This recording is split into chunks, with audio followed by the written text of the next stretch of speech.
Lord, it's big. Let us call ourselves to order. It is 6 o'clock or 30 seconds till. Call ourselves to order to conduct our business for the month of June and July partly.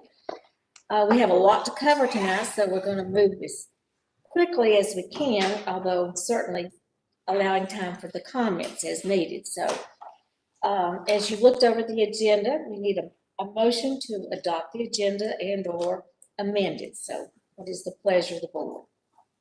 I will be adopting too. Okay, No second. all right. So we're all in agreement. Thank you. Russell, good to have you back in the flesh.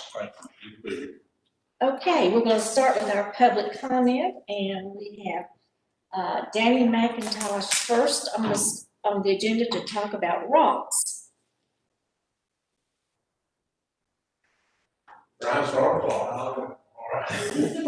Good evening, council. Good evening. Everybody.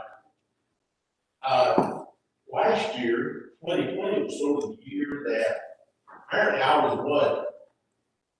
Because the guy was looking around here was up here back for the Memorial Day ceremony on Monday and saw that there's a lot of rocks come up around this place. Around in the green. I got thinking about rocks. I've been here my entire life and I've got a lot of experience with rocks. I've thrown rocks. I've had rocks thrown at me. I've skipped rocks. I've built stuff out of rocks. I've hauled rocks around. Most of them I dealt with, I was trying to get up out of the ground so I could put in a water line or a gutter drain or an electric line or something. But there's lots of rocks around Yancey County. Of course, they all have their use. I certainly like having them on the roadway and the highway and on a driveway. And they provide protection too. You got rock houses, you got rock walls. And I don't know why I got that on my mind, but I just noticed there's a lot of rocks here. And so I made a special trip out on the square to look and see, because I wanted to understand, you know, why all of this is. And I don't think it's purely because they might look good. It looks to me like they're going to provide some traffic control. They're going to break up some of the areas on the square where people congregate. And so they're going to provide a certain amount of protection for some of the benches and the wall around the walkway and that kind of thing. So I'm not against rocks, certainly, because you got to have it. But I just wanted to understand. So I went out there and I looked around, and I think that's all right to have rocks. But there's rocks in about everything you do. So David and Goliath. David, he had how many knives? 5. Had 5, didn't he? Didn't take but how many? Just took one. That's all he needed. Sometimes you got to have a rock. But I appreciate y'all being here, and I'll cut it off at 2 minutes and a half. Thank you. Well, thank you, Dan. Okay, next is Karen, is it Ventris? Okay, with the American Red Cross. Yes, this is usually Joe's job, but Joe's with the grandkids, and so I'm a little bit nervous. Okay, I'm Karen. I'm from the American Red Cross. And the Red Cross has asked my husband and I to meet with the fire departments in Yancey County to reestablish programs and reintroduce the American Red Cross to the fire departments so that we can be called in case of an emergency.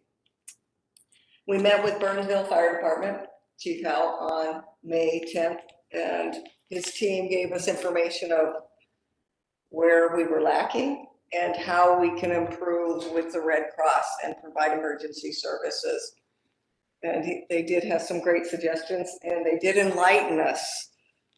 Since we're brand new, I used to do medical for the Red Cross and instructions. So this is, you know, fire and safety is completely different for us. This is a different venue. So he gave us some information that was very useful and appreciative. And we took it back to our board, and we're going to improve so that we can provide a better service to Yancey and Mitchell County. And thank you very much. He did ask for some information, which we'll be providing for you on Pedro program for safety in English and also Spanish, and also basic aid training that we have for you. So we'll be providing you with information. Also, fire alarms. They've agreed to install fire alarms for the American Red Cross in homes that are needy when they do enter the homes and notice that, man, that fire alarm doesn't work. Or these elderly people, which is, I'm 58, so I don't know if I'm elderly yet, but you know, that are in need of new fire alarms in their homes, and they will actually, we will provide all of the alarms free of charge. And those are donated by Lowe's, and they will be installing them, and we do have some brief paperwork that we'll be submitting to National Red Cross, so that's gonna be all free. We are working right now on Sound the Alarm program. Sound the Alarm program has been in our paper. Thank you very much. She publishes it every week for us, and we truly appreciate it, ma'am. Your information, helping us get the information out. And in that information, we are actually providing consultation for fire prevention. People can schedule an appointment. It's about a half-hour appointment with the American Red Cross.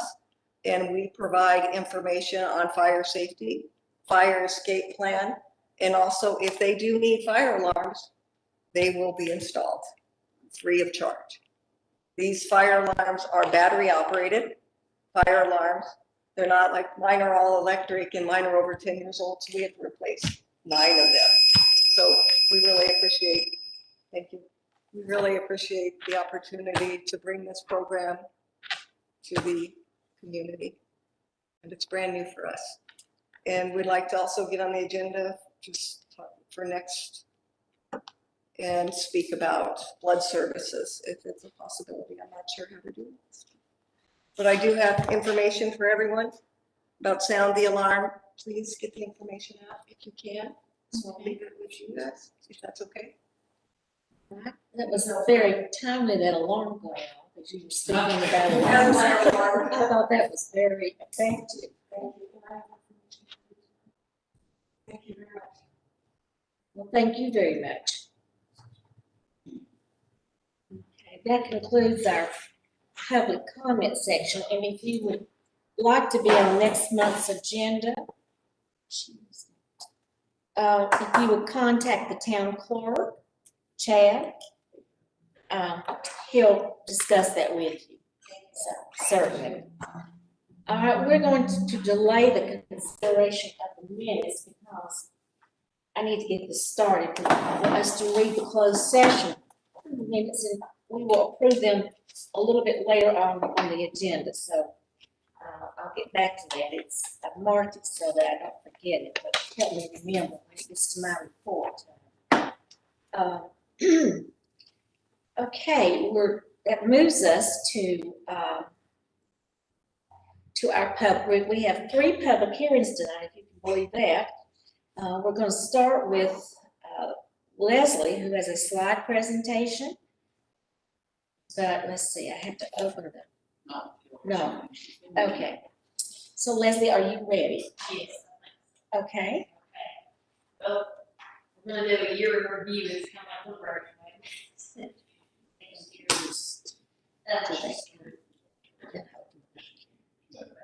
Okay, I'm just making, I have to finish my manual. Oh. Sure y'all. Yeah. All right, first off, here's a non-speaker in our department that's getting closer to being done in December meeting, so looks good. And we've got the sewer plant upgrades. I mean, this is gonna be a deal.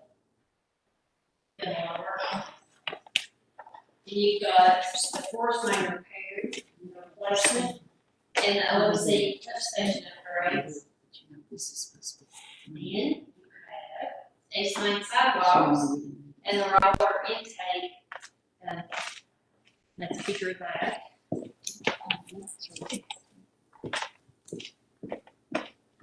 And then Brian and Heather's been busy on this comprehensive land plan and the 160D. And then you've got the we are hopefully getting this grant for, or we've been awarded a grant for $10 million for the West Main Sewer Interceptor, which will start, hopefully next budget year, and just with the planning phase, and then it'll probably go on for a couple of years after that. Then you have Jeff and Tatiana working on our GIS storm mapping. And we've done a lot, but then we go to this next slide. There's a lot that still needs to be done. In the water projects here, we have automated meters, which we're working on, upgrades at the water plant, the dry water line intake, the CIP and asset management plan. All these projects are in progress or in critical need. And so when you look at the total down here, it's important that we keep up and keep our revenues up. And on the wastewater, same thing. There's so many things that need to be done. We're just trying, to do them as best we can, get grants as we can, and keep our revenues steady so that we can plan for those future needs. Okay. Now, for this year's budget, we've got, this is the general fund revenues, and it's broken out the way it's broken out on the ordinance for the budget ordinance. If you have any questions, feel free to stop me and let me know. But the property tax, we're actually above that on collection now, but once, I was doing it, so I kept it at that. Our sales tax has remained with a steady increase, and so we're very conservative with that still. The franchise tax has fallen short, and that seems to be a statewide trend, and so next year we've actually scaled back that line as well, just in anticipation of that. We're holding the sales tax rate at 52 cents. And I did a 96% collection rate on the property tax when I've done this. Leslie, can you pull that microphone a little more towards your, Yeah, sorry. fine. Okay. They would have thought I would not be loud enough. Okay, then there wasn't a lot of changes, from this year. Then I'll go to the expenses. This is just the total by department, the expenses by department. And you can see on this pie chart here on how the money is spent pretty much. Does anybody have any questions?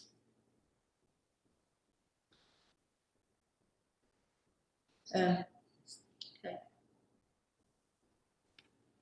All right. Then we've got the water, projected water and sewer revenues. And then it's just broken out on the revenue page. It's pretty much just broken out into these lines here. You'll notice that these two columns down at the bottom, the American Rescue Infrastructure, there's a 240 that we had in there for the budget that we're anticipating to get in this next budget year. And then there's a carryover of 240,000, which we're anticipating getting in this actual budget year. We're surprised we hadn't gotten it yet. But so it's actually up a little bit from the first budget we looked at, because I allowed that carryover in there, because there's no way we can do anything with it. Now, that's our COVID money. It is. It's the new COVID money. Anybody have any questions? That was a little harder to read, though. There's a little bit more in the pie chart.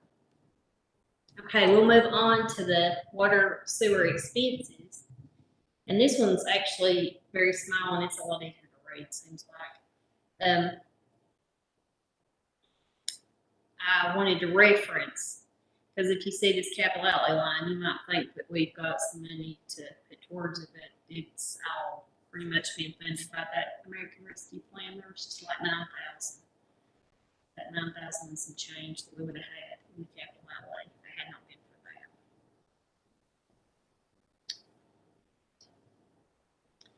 I'm really pretty proud of the budget. It's not terrible, and we've carried over 136,000 from this year onto the project for the elevator for next year. And we're projected to put 26 in contribution to fund balance on the general side if our revenues, when thing pans out the way it's projected to. Got the 3% on the water, an increase. And then, this has been a little bit harder year for the water and sewer because we've had to take on that new OMC pump station payment, which was 57,000 and some. So that was a little harder to swallow. But all in all, we're doing a 2% COLA just for hourly employees and no increase for salary as far as a COLA. Does anybody have any questions?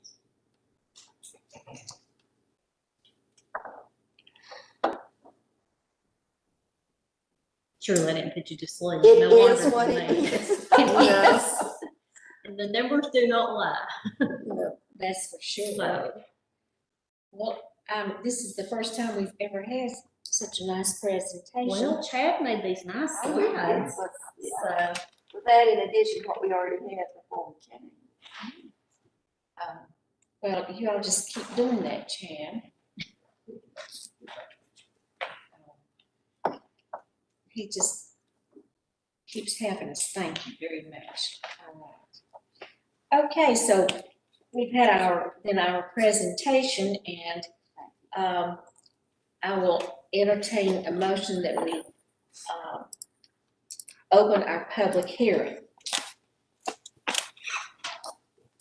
Is there a motion that we open our public hearing? I make that motion. Thank you. I'm sorry, I'm bringing. Tap you on the head a minute. Did she Okay, say, is it seconded already? yes, okay, it's unanimous that as we move to the public hearing, we have one person who would like to have some public input, and that is Danny. And he says he's for the budget. Thank you, we'll listen to your comments. I try to enjoy my one night a month out of town. Leslie, I too am proud of it, even though I don't get to do anything to contribute to it. I very well know what goes in to make it work. It seems like the PAL bill money gets less instead of more. It does. And I guess so should be happy that we get that. yeah. I appreciate y'all holding the property tax rate down there to 52. The water rate increase is very modest, and your project list is very aggressive. And if you can accomplish both of those, I'm going to elevate all of this to magician. Sure enough, but it is a good budget. It concerned me a little bit when I read that there wasn't going to be any money for police cars, but the chief assures me he'll walk if necessary. No, he told me that was all good, and I could tell a story about Mark taking Joe down to Western Auto and telling him to pick out a bicycle one time, and that's from this really happened file. That happened. Did Joe ever ride it? Not that I saw. Oh, Yeah. Yeah, that happened. So, but at any rate, I know what a job this is, and thank all of you for your effort, because it's not easy. And from where I see it, it is a good budget. And fire department's the best deal we've got going. It returns us all money in our homeowners insurance premium. Not saying the rest of it's not important.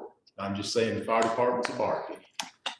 Dig down into it. So getting a new building, that's a good thing. They're doing more than their share. Chief, appreciate all you're doing. And Chief, appreciate your willingness to do whatever it takes. Thank you. well, thank you for your positive attitude. We thank you. How's that? Okay, so that's our only public comment person who asked to speak. So having said that, is there a motion to close the public hearing? I'll make that motion. Is there a second? We're all in agreement. So the public hearing is closed and we will move towards action for our budget. Consideration of adopting it as so well presented by Leslie and Chad. So is there a motion to approve the fiscal year 21-22 budget for the town of Burnsville? Okay, Russ has made the motion, and I'll second it. Are we all in agreement? Okay, well, here, the budget has passed, and wish to certainly, We'll pass around so you all can sign, so we make sure we get everybody's signature on the back page. Okay. And just as a reminder, it takes effect July 1. We still have 27 days in this budget. well, I personally would like to thank all those who worked so hard on the budget, especially Heather, so Leslie.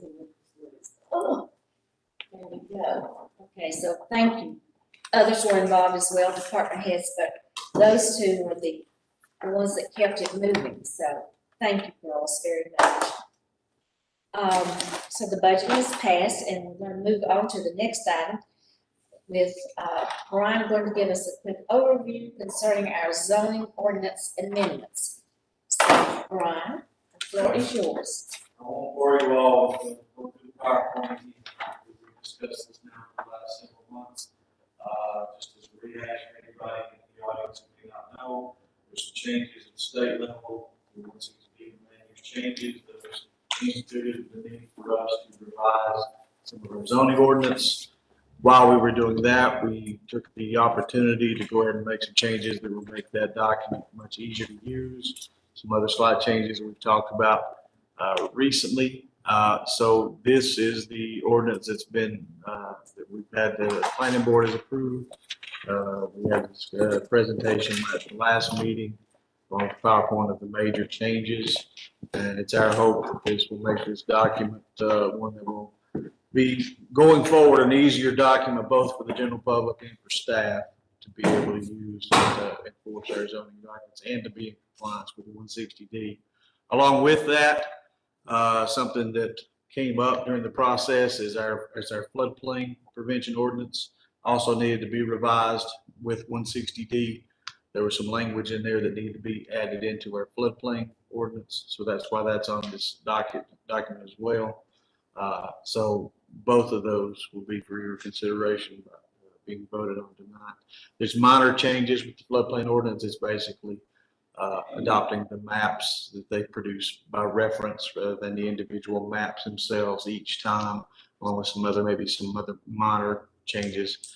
But those that is the changes that we'll have that you all will be voted on. And if anybody has any questions about those, I think we kind of talked about them quite a bit. But I'll be happy to answer any questions anybody has. Well, we have spent time discussing it several times, so I think it's been not discussed today, I don't mean that, but I think that we've all had a chance to be updated. So thank you for your good work on that, Brian. So our second public hearing, well, I'll ask for a motion that we open the floor for public hearing number 2. I'll make that motion. Okay, is there a second? And we're all in agreement. So I believe that we have one person who would like to address some concerns, and that is Danny. So we'll now entertain you as you enjoy your night away from home. I see where your list made me commit to either being for it or against you. Before I got in Well, here. I mean, I think it's nice. Don't you turn that clock on, you said public hearing. Yeah. You will leave me free. All right. That's okay. I spent quite a bit of time with both of these documents today, and I didn't read all of the flood zoning ordinance all the way through. That it's a good thing. It's very necessary. The zoning ordinance, the way that it flows, the logic, the statutory references, the cross references. I had to back up a time or two and look for this, to see that everything was there. I saw it was, but it all works well. My hat's off to everybody that worked on it. The one thing that I did see was that at some point in there, it talks about the permittee executing that permit so that it might be recorded in the register of deeds. That gave me pause to think about the problem that the tax office has in getting building permit information into the tax office in a timely fashion.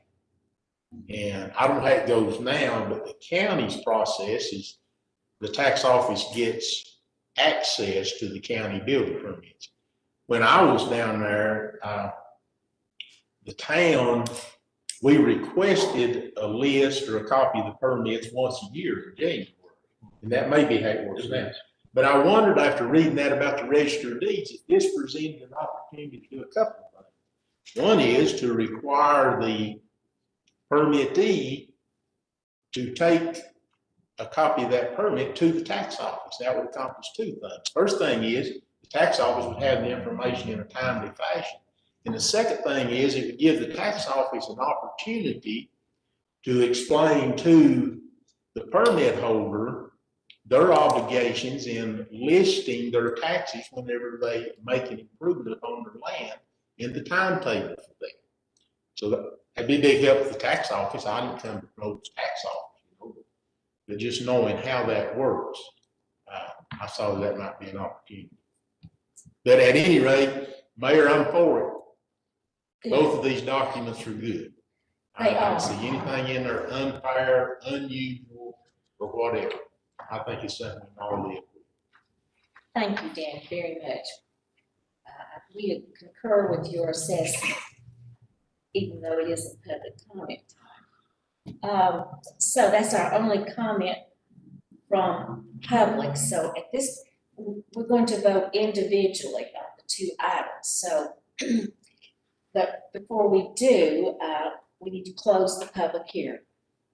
I so moved that we close the public hearing. Okay, and No second. On the zoning amendment and, or is this? it's closed for both of those, and then we're going to vote, so are you all in agreement?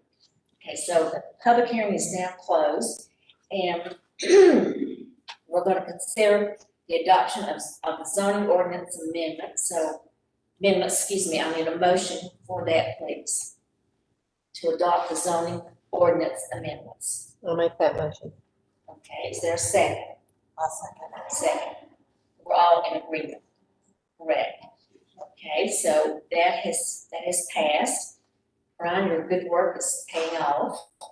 And we now need a motion to adopt the flood damage prevention ordinance amendment. Is there a motion to adopt that one? I'll do that one too. Okay, and Second. Russell has seconded, and we're all in agreement. So both of those have passed. So again, thank you, Brian, for you very much. your dedication to those. You spent a lot of time. You and Heather both. Okay, we'll go to our next item, which we will not be voting on tonight, but before we open the public hearing, do any of the board members have anything they would like to say about the council manager form of government? We're not voting tonight, we'll vote according to the general statute, it will be voted on in July 1st board meeting. But if any board member would like to have any comment, we'll entertain those, and if you choose not to, then we'll entertain that too. So.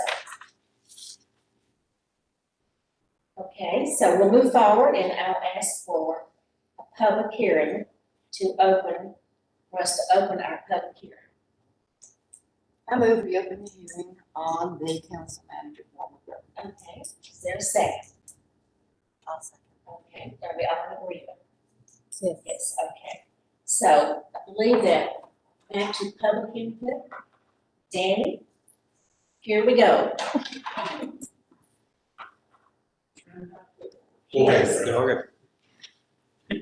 I had to mark that when I was for it too. I noticed. This is a big step. And I think we're at that point, it's a necessary step. I know from experience what it's like to try to be a part-time mayor and work with 4 individual department heads, and that's all there is. And department heads tend to their departments, and there needs to be somebody that's at least refereeing, coordinating, and all of that. Being mayor, sometimes I felt like I was sitting up in the bleachers watching about 4 ball games at one time, but I couldn't do anything about anything. And I know that Heather has the town of Burnsville citizens at heart. It's not just about a job for her. You ask me how I know that. I know that. I know where she came from. So the council's difficulty is going to be, if Heather goes, you're going to have to find another. That's going to be the job right there. There's monkey glue in her shoes. Well, I think she probably will outlast Nobody me else anyway. wants. But at any rate, I think it's a logical thing. I think the progress that's been made has actually been pretty amazing. Some of the things that's happened over the last couple of years in moving the town ahead. And of course, there's nothing simple anymore. It's more complicated. Every time you look around, somebody's laying another layer of regulation on something. And it needs somebody to watch it every day. So mark me in for call. Thank you very much, Danny. That concludes our public input. And so I will now ask for a motion to close this part, this public hearing. I'll make that motion. Thank you, Russell. Is there a second? I'll second. Okay, are we all in agreement? Thank you. The public hearing then has officially closed. And like I said, there's no action at this time. According to our general statute, we will vote on this officially at our July 1st meeting. So we'll move on to our administrator's administrator's update. So Heather, is this your microphone? They need to hear you, so. Okay. We'll start as we have been. We've passed, I think, 453 days with a COVID-19 update. I hope we're getting close to the end of COVID-19 updates. As we all know, the numbers are looking really good throughout the state. Cases, hospitalization, and deaths are down. Mandates have been lifted for anyone who's vaccinated. Yancey County has been lowered to the light yellow tier with moderate impact on the state's county alert map. So it seems like there is quite a bit of light at the end of this tunnel. And the focus right now has turned to recovery and the funds that are coming down from the federal government under the American Rescue Plan. The town, Leslie, has filled out all the necessary documentation and loaded it into the state's portal that was established under the state pandemic recovery office. We have not yet received our first allocation, which will be half of the $480. That's a direct payment from the federal government to our municipality. That is based on the population.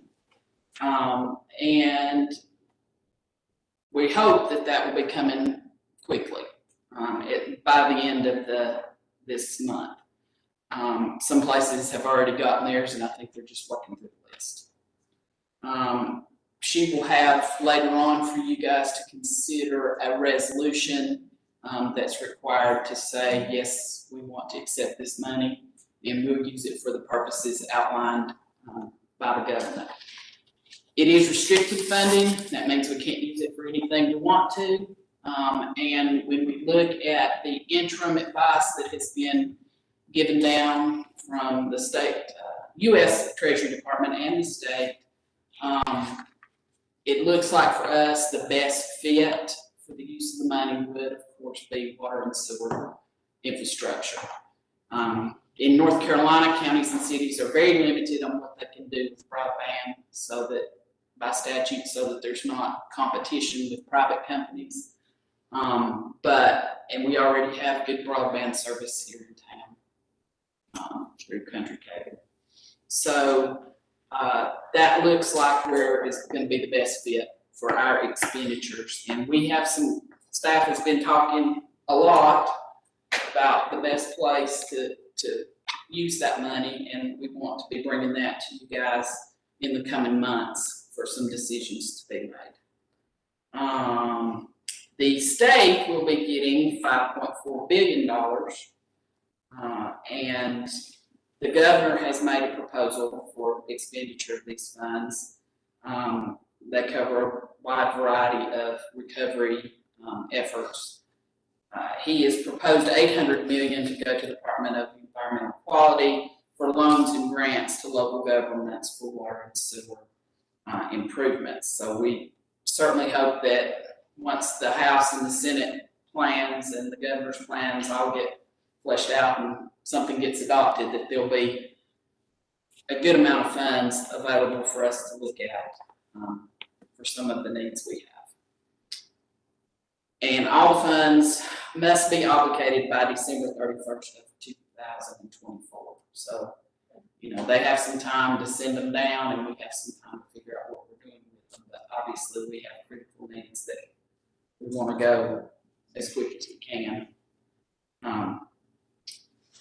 The SOC, do y'all have any questions about the American Recovery Plan? I've sat in on a couple of calls for the American Rescue Plan. I'm not an expert by any means on all of it, and we're still waiting for guidance from Treasury, final guidance, but I know what They go to the county, the county, and then we get, now how does this go? No, How this, do municipalities get, how does that work? so this particular act has a direct allocation or appropriation to states, so it's a big bucket of money. Mhm. The states are gonna get a portion. Then the counties, looking at their population, are gonna get a portion. And Yancey County, I think, is slated to get $3.5 million. It will come in two, what they call tranches. Mhm. So you get half one year and half the following year. And then the municipalities are going to get a direct allocation. So as opposed to the CARES Act, where the money went from the state, and from the state to the counties, and then the counties were required to give 25% of what they got to us, this is a separate and distinct allocation just for municipalities.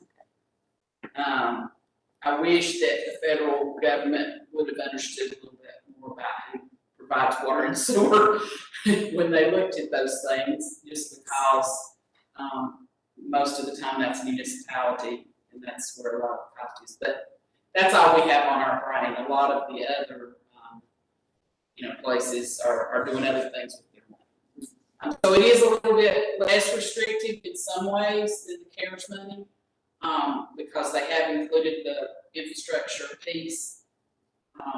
And of course, we don't know what's going to happen with the infrastructure bill that is being proposed on the federal level. Right. I mean, we hope every dollar we can find we can get. So, and keeping on our theme of infrastructure, our special order of consent process that we're going through with DEQ right now. I was in a meeting last week with the engineers from Withers Road now who are preparing our certification documentation for that application. They expect to be finished within the first 2 weeks of July. And I told them I'd like them to move faster if they could. They didn't promise me anything, but they said they'd try. And then once they're finished with their report, we can finish preparing the negotiated terms of the agreement. All that gets submitted to the state down to Raleigh for review. And it is my understanding from the regional DEQ office that once everybody has sort of signed off on it, they will lift the tap moratorium. Not the extension moratorium, but the agreement will allow us for additional allocation of flow during the term of the agreement. And so when we get those terms together, of course, we bring them all back to you guys for your review, questions, input,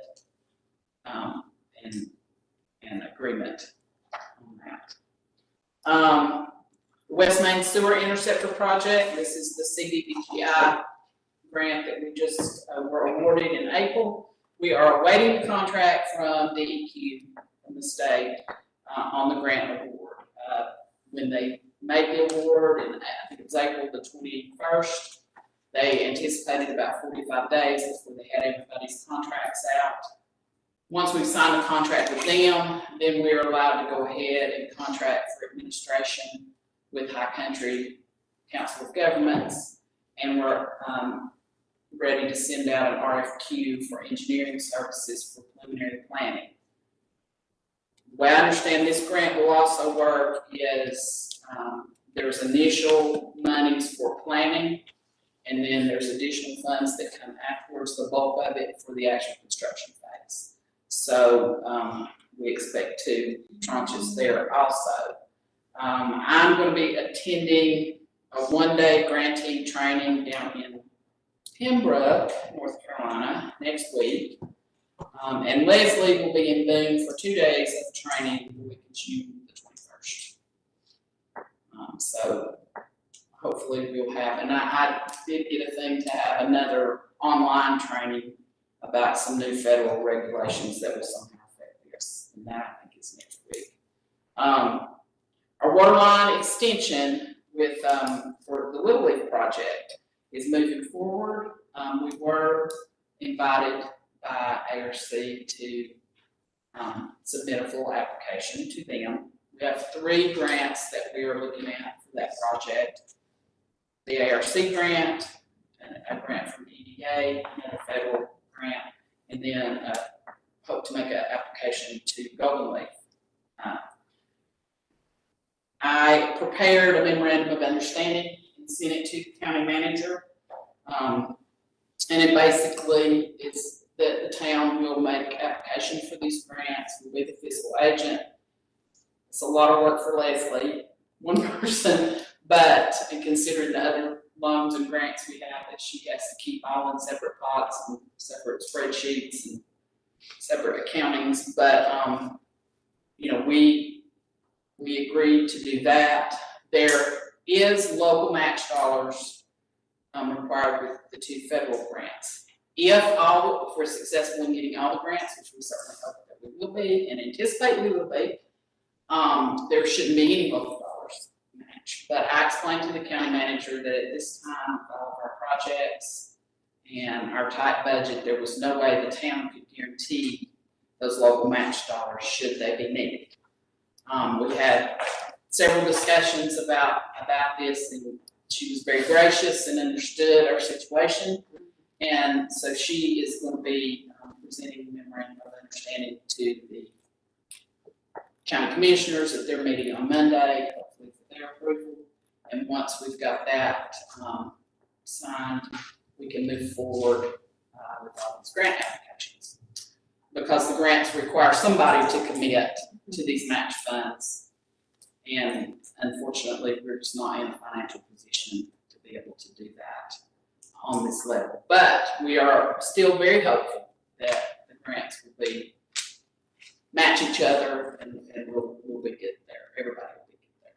But I will need a motion to approve the memorandum of understanding. Yes, and you've had a chance to read it, it's in your packet. So I will now entertain a motion to approve the memorandum of understanding, please. I move that we approve the memorandum of understanding. Is there a second? My second. Are we all, it's unanimous, so it has been approved, Heather. Thank you very much for that. Okay, so moving on, the stormwater GIS mapping update. I received an email from Jessica Wilburn, who is the manager of that project. She works with High Country Council of Government. It's Tuesday, and she reports everything is going really, really well. They're averaging 2 days per week of field work, and they have completed all the residential areas north of Main Street. This week, they're working on the area between Main Street and the bypass. And then after that, they'll move to everything south of Main Street in the residential areas, not Main Street, the bypass. And then end up coming up the bypass and mapping all the stormwater up through there. So that's going really well. They had also sent an email, a very nice email, thanking Jeff Truitt for all of his help. He's worked really well with them, and they were very appreciative. So I wanted to recognize him for that. Good. The next item I have is the discussion of a contract for architectural services for the elevator project at Town Hall. At the end of April, the mayor and I met with Hunter Dindy. He's an architect with Woods Dindy LLC in Asheville. He has submitted a proposal for architectural services, which includes engineering services to design an elevator shaft for construction at Town Hall. His fee for the preparation of the design, construction documents, and handling all the bidding processes of the project and for construction administration would be $18,000. He's not done a hard figure yet, on the actual cost of the construction, but he and his partner in his firm, Mr. Woods, have estimated around $150,000. So that would bring the total project cost, if we stay on budget, to $168,000. We have $136,000 in reserve earmarked for this project. 106 of that came from our settlement with Republic. And then the other 30 came from a shift in funds based on overage in some lines we had because CARES money had taken care of those expenditures for us last year, or soon to be last year, this year. I think the proposal is reasonable, and all we're really committing to at this time is to get an actual design. And, if in the end, it turns out that this is going to be a much more expensive project, we haven't committed any of those funds to that. We may have to back up at that point and say, oh, we'll look for other things. I'm hoping that there may be some grants out there. I was in a program with the league a couple of weeks ago on local government ADA compliance and ADA plans. We're small, there's some things we're exempt from, but I don't think we're exempt from the federal requirement that our facilities should be accessible. Yes. Was there ever a hard number on a previous proposal, even before I was here? Did y'all get a hard number? Back I looked at some files, Russell, from back in maybe 2016, 17. And I think there was one construction proposal for about between 125 and 130,000. But now that wasn't including design fees. Right. And the reason I was asking, I was thinking that number, and it just surprised me that it only increased the way materials. Right. $25,000. We never did take any final Well, action. and I think he's talking about a space that's probably going to be about, I guess, top to bottom, or bottom to top, 300 square foot. Right. And, we really didn't talk about the type of elevator, because I had some other discussions with people who were doing recent construction here and putting in a residential type elevator. And they were much less expensive. And I don't know that we're required to have a commercial elevator, as long as it's ADA compliant. But we are required to have one. Well, We have to have it could be a problem that we don't. Let's put it that way. Well, I know that we renovated the old Burnsville School and put in the elevator. At that time, it was $100,000. Of course, it would accommodate at least 6 to 8 people. So, And that's 3 stories, isn't it? Or no, just It's 2. just 2. But you enter on one side and exit on the other. It's very serviceable. But I think what really has helped us, as Heather mentioned, is the settlement we received from our garbage collection people was $100,000, and we earmarked that right away for an elevator, because we do feel that building, we enjoyed being here, but we should be there. It would be nice, and also it's having it accessible for people to go to the second floor and meet with Heather and whomever. Public Works is now up there as well as Chad, so it will be quite an enhancement to the building, It'll be very accessible, so. I think the design proposal is more than fair. Okay, so would you like to make a motion to approve it? Could I have one question? No, I'm sorry. That's okay. And so once the design is done, there's no time limit on that, correct? Like it's, I think there would be a time limit. Well, once we have the design, I mean, I think the anticipation is that we would move towards construction. But, he is more than prepared to come and present on what figures he has about that. And I can certainly let him know that we, obviously if this is, way more money than what has sort of been discussed, that's gonna be an issue. I guess I was just concerned about that because with building supplies being so high right now, Right. would it be imperative to maybe Right. think about postponing just for a little bit, but if there's a time frame, then Well, and also I think he has proposed timeframes for when he can get the work done, but there's no time frame in here for construction being completed. That would be up to whatever contractor, and that would be a separate contract that would be bid out. So, once he looks at and some things play into it, he'll need to do some research on the fact that it's a historic building.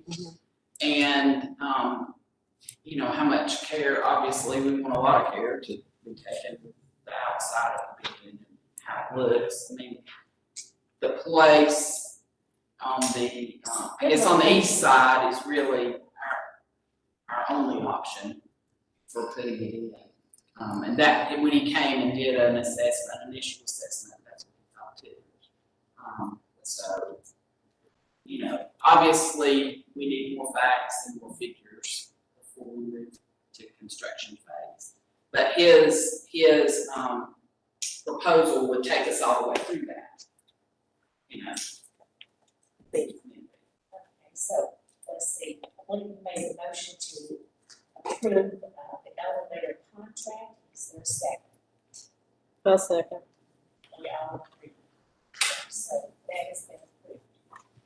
We want to move on to the Hampton resolution. Yes, so, as we did, personnel evaluations, there were some things that came up about provisions in the employee handbook that were brought to my attention by some of the department heads. And so we had personnel policy committee met, looked over some of these proposals, and they've seen the most recent updates of those proposals. And so I can just give a brief overview, if y'all want, or if you feel like you've read the proposed amendments. I have read them, do you all want to have any? Or- I read them and they made sense to me. I didn't have any Questions? questions, so. Okay, well, then why don't we just, consider that as a motion to approve as presented. A motion? I make that motion. Second. A second, are we all in agreement? Yes. And it's unanimous, and thank you for steering that. Okay, Okay, so so, let's see. pedestrian The bicycle. pedestrian and bicycle planning grant. So, I don't know if they do this every year, every couple of years, but DOT has these, pedestrian and bicycle planning grants, plan for community. The last one the town had done was in 2006. And this year they sort of have three different types of grants you can apply for. The David Graham with High Country Council of Government has proposed that the town apply for one that is basically an update of our plan, not a whole new plan, because we still have some good things in our plan, but an update of our plan. And The grant amount, if we are approved, will be somewhere between $25,000 and $35,000. There's a 10% match by the local government, which we have budgeted funds for next year if we were approved. Denise had brought this same grant to our attention last year, and we had talked about it. In 2018, we did apply and were not funded. We talked about it and we said, well, it doesn't come with any funding sort of tied to it. So is it really worth it to do that? Part of the governor's proposal for some of these ARP monies is small community, rural town revitalization. I don't know what that necessarily is going to mean. I don't know what the criteria for that is, but everybody I talk to about these funds seems to think that the people who have plans in place and projects that they're, close to being shovel ready is the word, are going to have a leg up on getting these very competitive funds. I think his plan was about 100 different small towns across the state would get some type of funding. Obviously sidewalks, when we were doing this sidewalk improvement on East Main, I got several calls from people on down East Main saying, are we gonna get more sidewalks? And I talked with Chris Deaton, the engineer, DOT, and he said, well, DOT has funding for sort of curb and guttering improvements, but not the actual sidewalk, the local government has to pay for that. And we can't use POW bill money on a street that is owned and maintained by the DOT. So it kind of hamstrings us. They're expensive, they're not cheap. And so I'm hoping that maybe some of this year, the DOT's coming through. yeah, Red-haired stepchild. they have had some of their problems, but I'm hoping that some of these funds maybe could be used for something like that. If we had a plan in place and we said, okay, we've got a project identified, we could get some cost associated with it that maybe we could put in the application. So, David has prepared the application and there is a resolution that needs to go in with it. You guys approving and submitting the application. Yes. So we would get 35,000, we just have to match it with 10%? Well, you would get all but 10% of that. That's what I'm Yes, saying. yes, exactly. Oh, I think that's fantastic. It's a good deal, and we certainly do have a lot of walkers. Bicycle people too, but Oh, yeah. it's much needed, so I will now entertain a motion to approve, the DOT pedestrian bicycle plan grant. Yes, I'll make that motion. that's seconds, and Robert Reed. Thank you very much. Okay, so the next item is the topic of our town group deal insurance plan.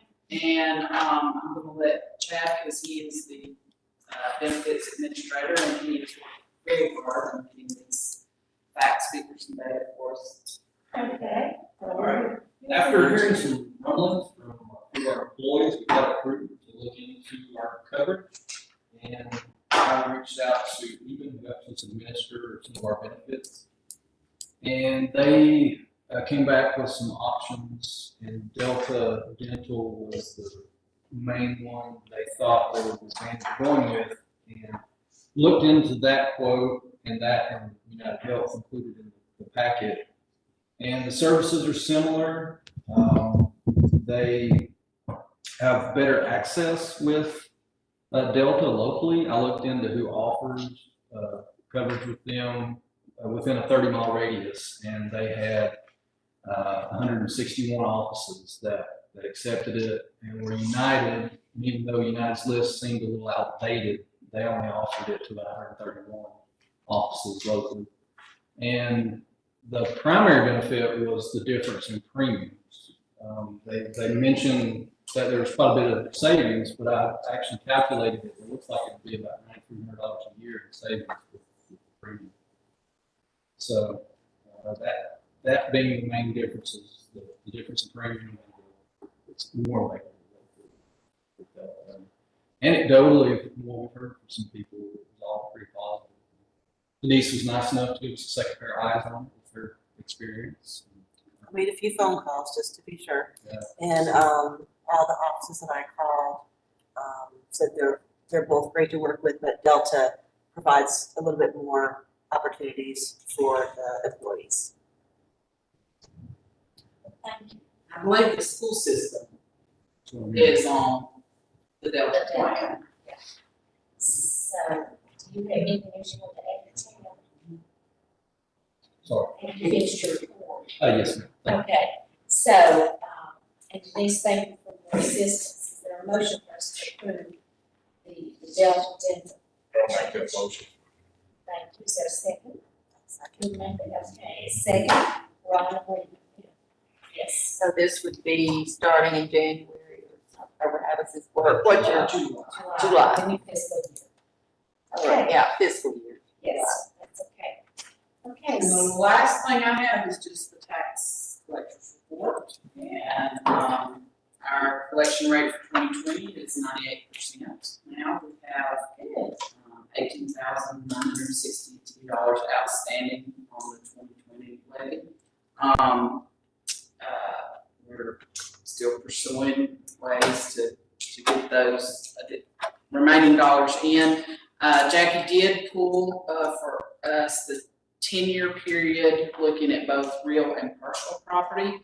And the town has collected over the past 10 years all but $32,691 of what it's levied, which is pretty good. And 3,600 of that, almost 3,600 of that amount for those previous years is owed by persons or entities that have been declared insolvent. So really, it's about $24,000 over 10 years that we've been unable to collect. So that's good. We've collected this year $811,424.51. very good. Madam Administrator, that's a good report, and thank you to the others as well. We're gonna move on to our department updates. Shane Dill, as we all know, is our current and new Public Works Director. He's not with us tonight. He begged to be off so he could attend his son Cooper's track meet. He's selling very well in that sport, and so he will be with us next month officially as our Public Works Director. And so I will yield to Heather to make a few comments. Okay, so water plant operator update. We, have hired, I think we updated at the last meeting, we hired to fill the vacancy, and that's going well. This individual had previously held Class B licenses, which is a step above what you need to be a water operator.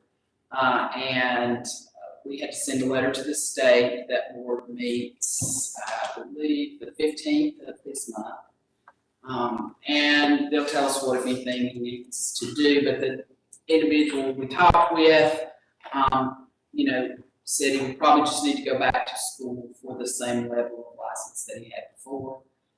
He's already been enrolled in the school in July, and then he can test in August. And once he passes the test, he'll be back at the same level. We think that most likely will be the way things will go. But he is already there working as an apprentice with Ricky, and everything's going great. Another operator we had who was out with some health problems is now back working full time.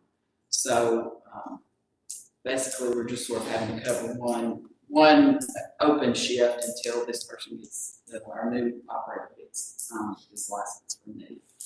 The OMC pump station, y'all saw the pictures. The pumps have been installed. They've been completely hooked into the force main. We are waiting for the backup generator to get there.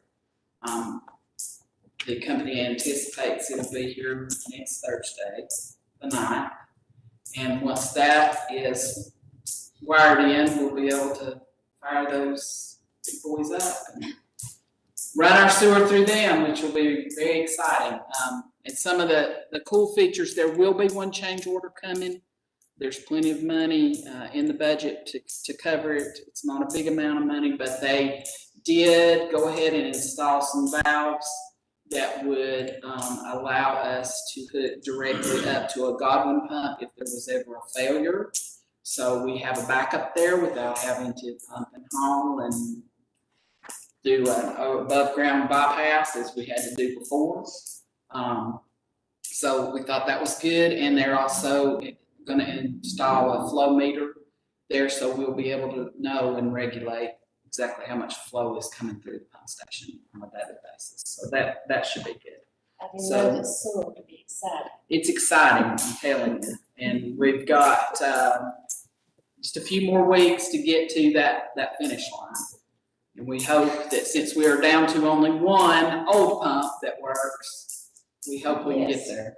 We hope we can get there. So, Okay, well, thank you very much for covering us. I've seen the shames we had together. Leslie, we come to you now as our very hardworking finance officer, so I'll yield to you for your reports. Okay, I sent out the budget versus actual, and when I looked at it, I'm sorry, it explains very long. So it's hard to read, I'm sorry. In the overtime report, I'm not sure if you have any questions. Then we're moving on down to budget amendment. You know, this is the time when. Les, would you drag that microphone? Yeah, sorry.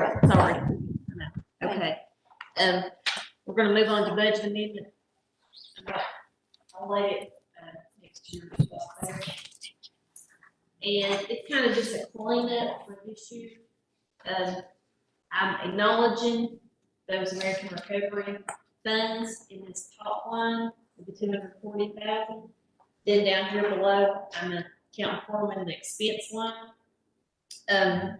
This big 526, this is where I got dinged by the LGC for not pulling our contribution to fixing the sewer plant into our operating budget, since we're paying for it from fund balance. So I'm putting that in the revenues and in the expense as well. Then just to make sure that we're covered other places in this expense column right here, the fire department capital outlay, I'm decreasing and increasing the auto maintenance and repair.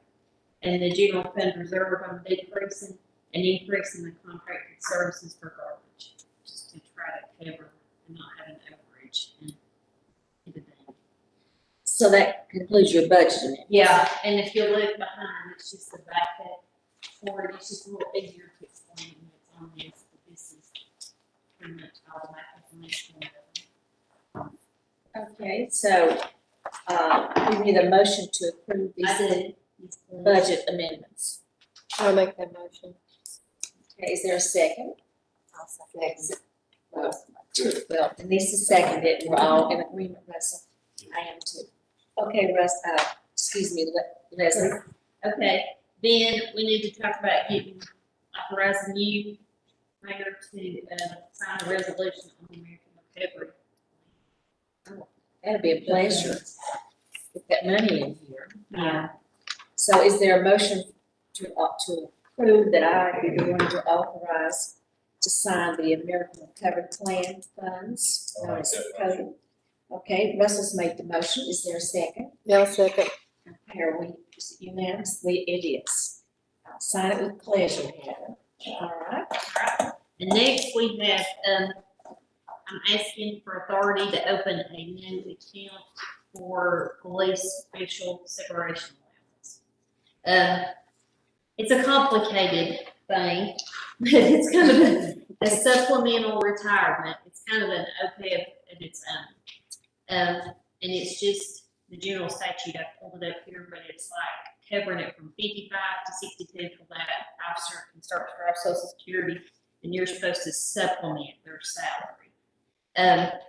And most people are trying to pay as you go, but this year we have a little left over with salary since we have this COVID money. So on one of that big budget amendment where I rearrange things, We've done 25,000 for special separation, and I just need you to authorize me to be able to open an account to put that money in there. Okay, so is there a motion to open a new account and move those funds accordingly into that account? And it'll be me, Teresa, and Heather as the signatures. Okay, so is there a motion for that again? I'll make that motion. Second. Okay, good. Okay, so that's approved, Leslie. Okay.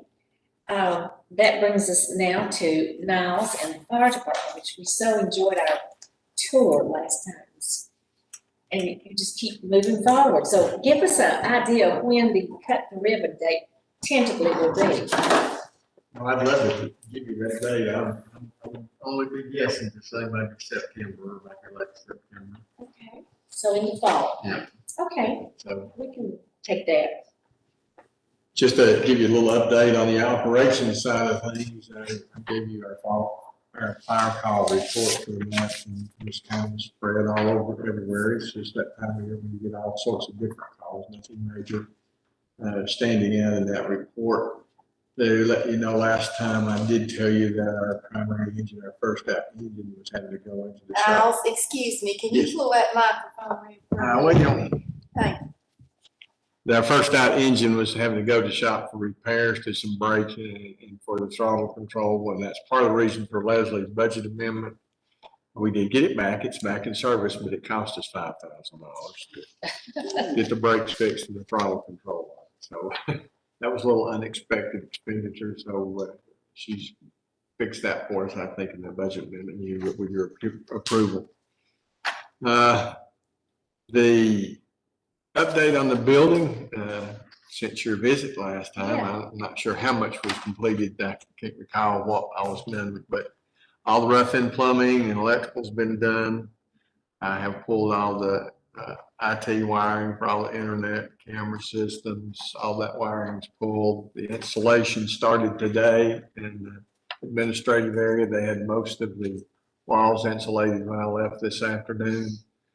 They started the siding work, and the siding is proceeding very well. They began the rock work today. So That's they good. got I'd say about an eighth of it done today. It's kind of slow with the rain. Young McQueen came in and have put in all the curb and gutters and have gravelled all the road and parking areas, and have done all the backfill and have dressed the site and grassed most of it or seeded most of it. We did do paint selections for the exterior. If you want to drive by and look at them, we had to do some samples of them on the north side of the building over that doorway going into the bunk room. The painting scheme is some sample paints on there if you want to take a look at that sometime when you're out and about. Sidewalk in front of the building and the main entrance has been poured, and they poured the sidewalk to the main entrance today. They also poured the generator pad, so I'm glad to hear that the OMC generator will be here so we can get the old one and move it to the pad we poured today over at the fire department. And we also got the bases, concrete bases poured to the flag poles today. So things are picking up and moving right along. Good report.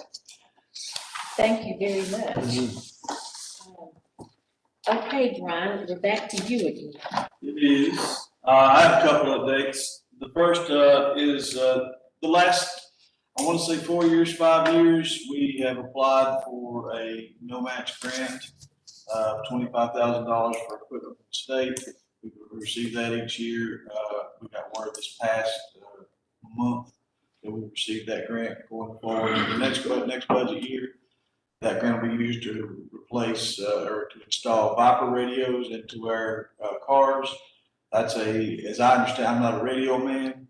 Maybe I'll tell you more about than I can, but it's a statewide system. And one of the big advantages for it is that it allows for interoperability between agencies. So everybody can access everybody with that system, whereas our current system will be closed to those that just had our frequencies programmed in, as well as it's something to be maintained by the state. So therefore, if it starts to go down, that's the state's going to be fixing that rather than coming out of local funds, whereas Our current system will be used as a backup at that point.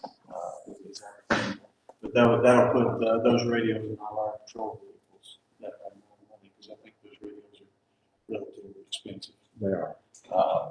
And the other thing, I wanted to update you, we are gonna have, if anybody reads the fine paper, we are gonna have an open position, at the end of the month.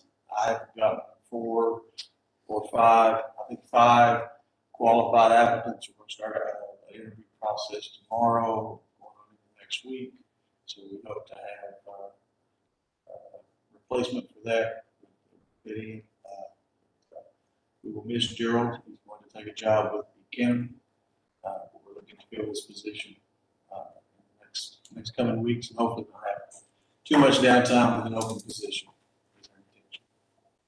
Well, we will miss Gerald. He's been a very good employee. Yes. Yes. That's all I have. If someone has any questions? So you're pleased with the applicant? Well, I am. Well, you know, the last 2 I had 2 applicants for each one, and one was a good one, and one was, I don't know, and luckily both the good ones worked out, the last 2 hires we've had. So having at least a little larger pool is nice. It's nice to have tough decisions to make about who to hire. So that's where we seem to be at the moment. Well, keep us posted, and I look forward to swearing in the new guy. Thank you, Brian. Okay, we'll move on to our Burnsville events. I'll yield to Chad and Corbin. All right, on the square, I included a list of 4 events in the packet.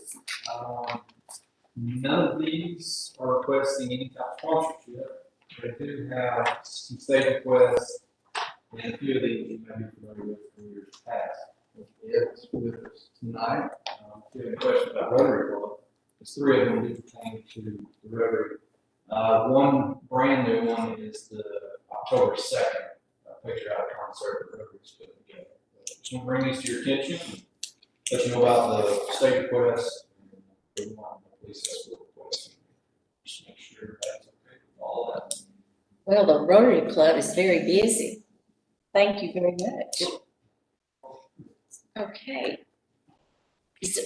Anything you would like to add to what Chad had his nice remarks about you? We added a kickoff concert to October this year. We have a family group that's going to come in, and there's no charge for the concert. And we'll have a local group that will do a warm-up act, and this will serve to kick off our campaign for Flags for Heroes. Very good. So we certainly look forward to the flag ceremony again. It's very impressive. We were successful last year, well beyond what we planned for. This year we're buying an additional 300 flags. Wow. And last year we were able to, once we paid overhead costs, we were able to distribute more than $11,000 to 3 local charities in Burnsville. We're going to add 2 charities this year, and our plan is to rotate the charities, the foundations, every 2 years. That's very worthwhile to do. Thank you very much. Does anybody have any other questions? No, just keep those flags flying. Thank you. So much for your consideration. Okay. Yes, we do need a motion. You had the printout of the events on the town square. There's a motion to approve it. Is there a motion? I'll make it. Russell. And who, second? Okay, we're all in agreement? Yes. Okay, so they are approved. Let's see, Corbin, did you want to talk to us about the town center? Yeah, not a whole lot to report on, but we have a lot of things. I maybe have from now until December maybe 2 Saturdays still available and a handful of weekdays. So we're definitely getting really busy this week. Got my first concert coming up, that'll be on this Saturday, to Nick Chandler and River, because support them. Going into July, we have quite a few more concerts coming up, I think 3, and soon enough a year with more concerts coming, so we're getting busy for sure. Yeah, it's a good feeling with Yeah. COVID hopefully fading into the sunset. So thank you very much for your report. I guess that brings us back to me. I will need a motion to approve the minutes. You've read the closed session as well as the regular minutes. I'll make that motion. Okay, is there a second? The day on the minutes is, Yes, we've corrected it. that's so- both of them. Yes, okay. Both of them should read the third, Monday, the third. I second. Did we catch that on the, Well, it's printed on here as Thursday, May first. okay, In our minutes that so we'll approve the correction as yeah. recommended. Okay. If they're printed that way.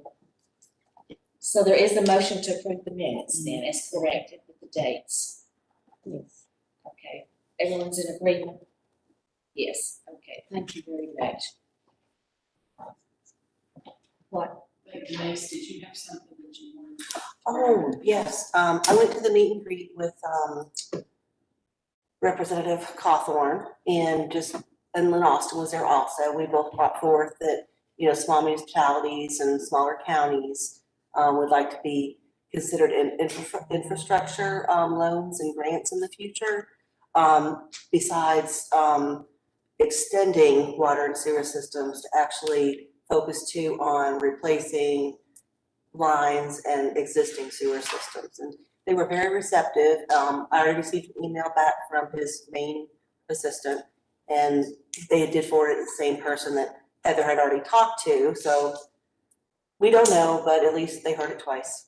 Okay, Good for okay. you, Well, thank you very much for that report. Our High Country Council of Governments is now back to meeting virtually as well as in person, so that's good. I am asking the board, our July 4th event, which is on the 3rd, in case of rain, it will be the 4th on the square.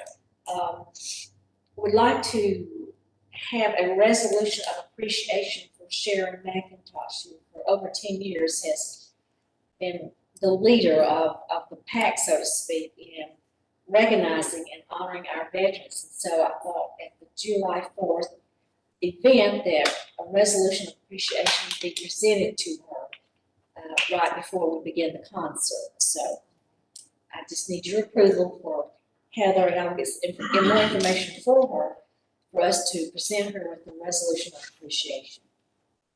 You need a motion? I do. I'll make it. Okay, and so she's been certainly very dedicated for over 10 years, hasn't she, Daniel? Yes. She has. 13, okay. Okay, thank you very much. Let's see, well, that brings us now to Jamie. How are you doing back there, Jamie? Wow. Good. I did not. Well, we thought we heard you snoring. I would have, if you trust me. It's a pleasure to be back in there, Council, vaccinated and unmasked. It is, it's nice, isn't it?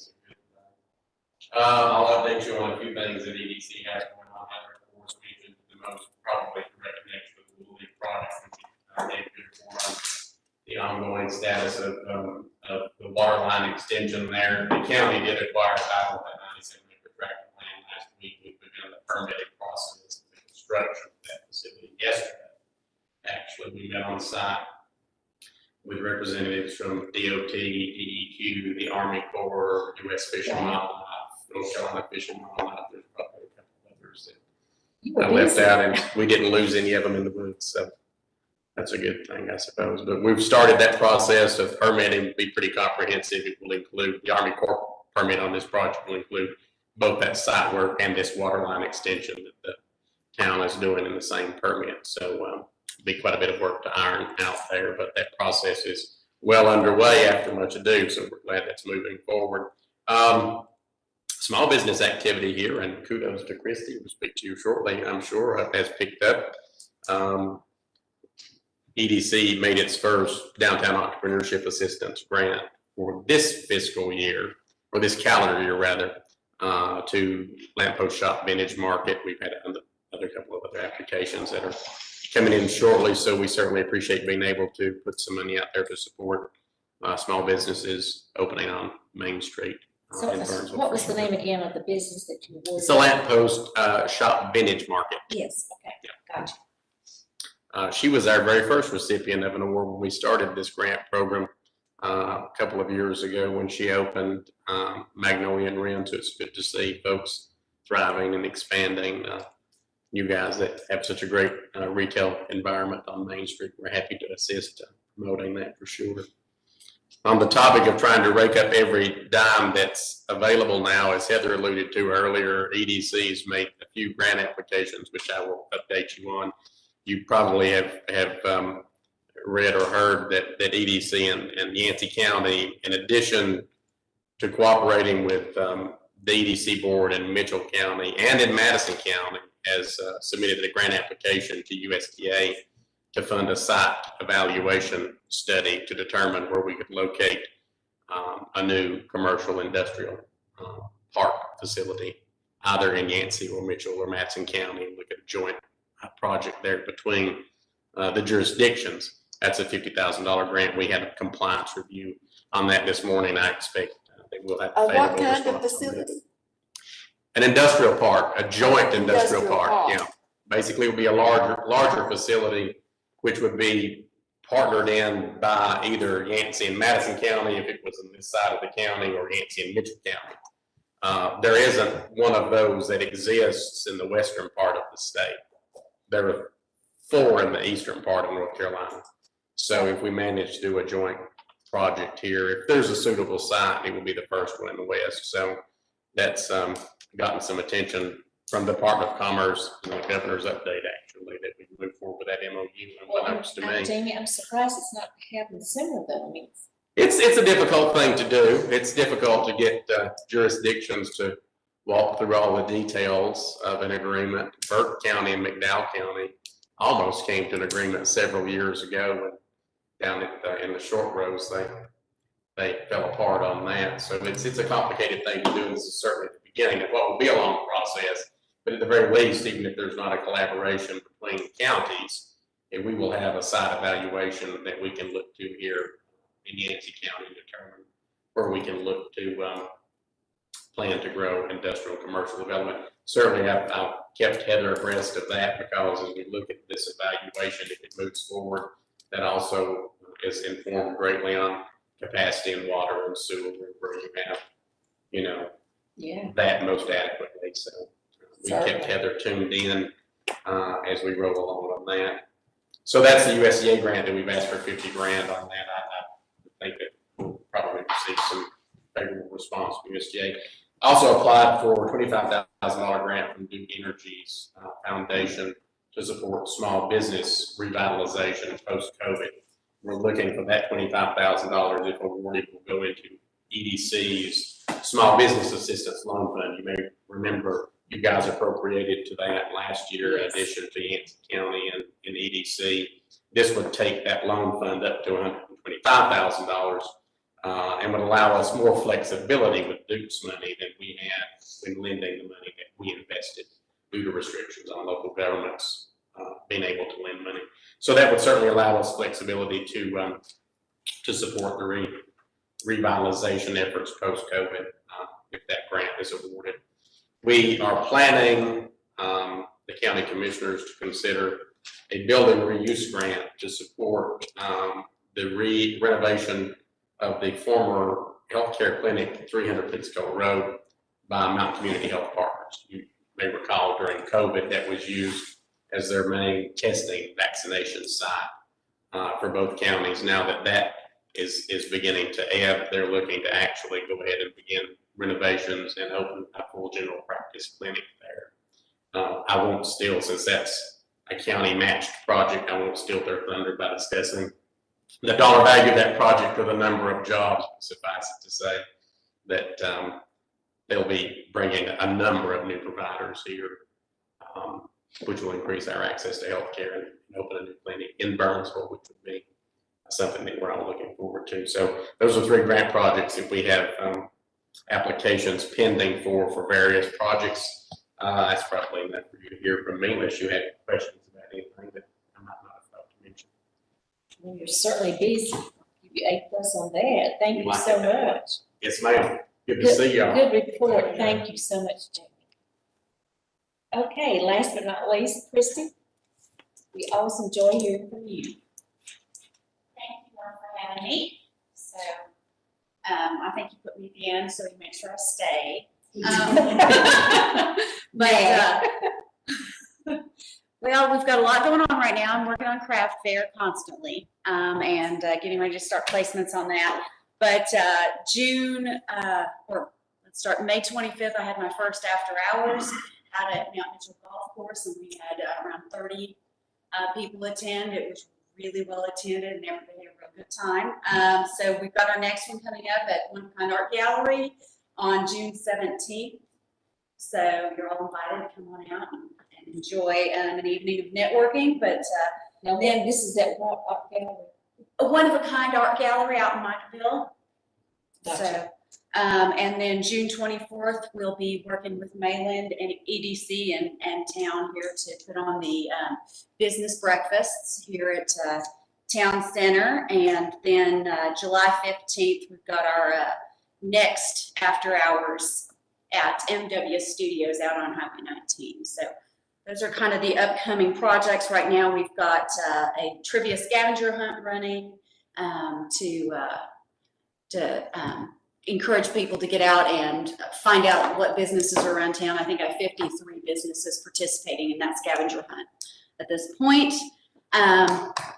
What has also happened over the last week is that we had WJHL from Johnson City who did a segment. It aired for the first time on Memorial Day, Driving with Daytime. Chris McIntosh did a 3 to 4 minute Burnsville episode, and so it will air again tomorrow on Vacation Destination on WJHL as well. Last week I also had WRAL from Raleigh. There'll be a 3 to 4 minute segment on their morning show where they will feature Burnsville again, and we'll get to keep the footage from that. So that was a really nice piece that they're putting together on that. And then also had some travel writers in last week. So it was a busy week with lots of reporters and media. So hopefully we'll see some tourism increase from all of those visits. I would think so. That's wonderful. That's all I've got for tonight. Well, that's plenty. Thank you so much. Yeah. Good report. Thank you. Thank you. Okay, that concludes all of our reports. We've certainly accomplished a lot tonight. There's no need for a closed session, so our next town council meeting is July the 1st, and with that reminder, I'll ask for a motion to adjourn. I'll move it. I'll second. Third and fourth, okay. Thank you to everybody who has attended and your good reports and comments. We are adjourned. Thank